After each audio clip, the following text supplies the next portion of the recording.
sering kita jumpai di tempat tertentu ada masjid yang ketika sholat Jumat si khotibnya meninggalkan rukun khutbah seperti tidak membaca sholawat.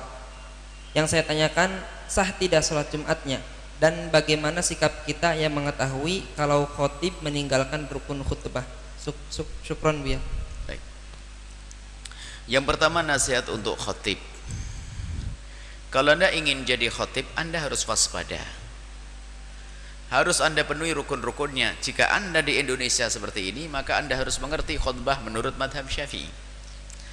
Harus terpenuhi rukun yang 5.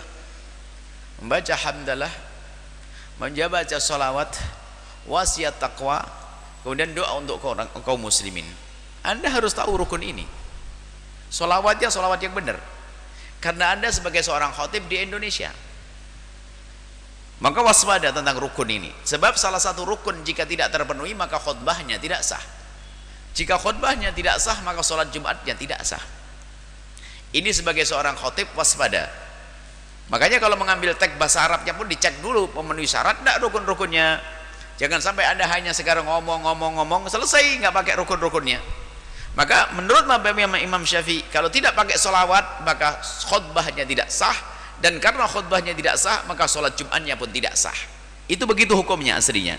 Cuman sekarang kita bukan bicara tentang hukum saja, tapi di situ ada nasihat. Jadi nasihat kepada khotib, jangan sampai Anda berkhutbah tidak memenuhi syarat-syarat rukunnya tadi. Rukunnya tidak penuhi. Baik, satu. Yang kedua, jika Anda sebagai jamaah, tadi khotib harus memenuhi rukun-rukunnya.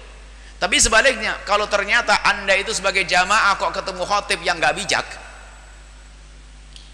ya kurang ngaji, hanya pinter ceramah, akhirnya suruh khutbah, diundang ke sana sini khutbah, nggak ngerti rukun-rukunnya.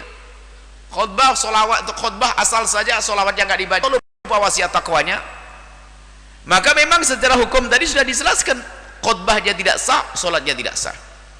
Cuman karena Anda sebagai jamaah melihat khotib semacam itu, apa yang harus Anda lakukan? Jadilah jamaah yang bijak.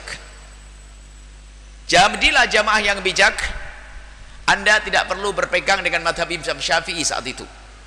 Anda jangan bikin gelisah orang satu masjid, lalu teriak nggak sah, sudah sholat Jumat bilang nggak sah, orang sak masjid suruh ngulangi kedua kali, sholat saja alhamdulillah suruh ngulang 2 kali. Memang itu khotib tidak bijak kalau begitu, atau dia lupa. Maka di saat kita menemukan khotib lupa atau khotib yang tidak bijak, maka ketahuilah Anda sebagai makmum yang bijak. Ngikuti madhab yang lain seperti sholawat Nabi adalah menurut madhab Imam Abu Hanifah atau madhab Malik bukan suatu yang wajib, sunnah. Sudahlah ngikut saja madhab Imam Abu Hanifah, ya sudahlah, anggap saja sah, diam. Tapi apa yang harus saya lakukan setelah itu? Setelah khotib turun, bisikin, jangan di depan orang. Kalau depan orang itu pengen pamer ilmu dirimu. Assalamualaikum Ustadz, Kiai, mohon maaf, ada apa? Tadi Ustadz, ini masyarakatnya Syafi'i semuanya Ustadz, tadi Ustadz lupa tidak baca sholawat. Lalu gimana? Tidak apa-apa Ustadz, mereka sah ikut madhab lain. Wah, ini rupanya jamaahnya lebih pintar daripada Kiai ini. Tapi ada sebagian karena mungkin dendam permusuhan, salah, batal sholatnya semuanya. Orang satu masjid suruh ngulang berjamaah, mengulang sholat Jumat, ini menanamkan kebencian jamaah kepada imam khotibnya, sehingga jamaah semua akan berkata khotib goblok sampai sholat 2 kali. Maka kalau Anda menemukan khotib yang tidak bijak atau khotib lupa, namanya manusia bisa lupa, maka Anda yang bijak, sholat Anda tetap sah, nggak ada masalah. Sebab ya, seperti sholawat Nabi menurut Imam Abu Hanifah adalah bukan suatu yang wajib, adalah sunnah. Selesai sampai di sini. Jadi ingat, di saat menjadi makmum, jadilah makmum yang bijak. Di saat menjadi khotib, jadilah khotib yang bijak. Ada keleluasaan, ada madhab-madhab yang lain, jangan terlalu kaku. Wah.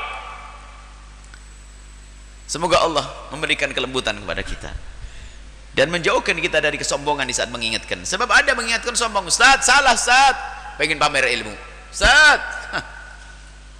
Tidak seperti itu. Bisikin kalau Anda pengen negur, agar Jumat yang akan datang dia tidak melakukan kesalahan yang serupa. Wallahu a'lam bissawab.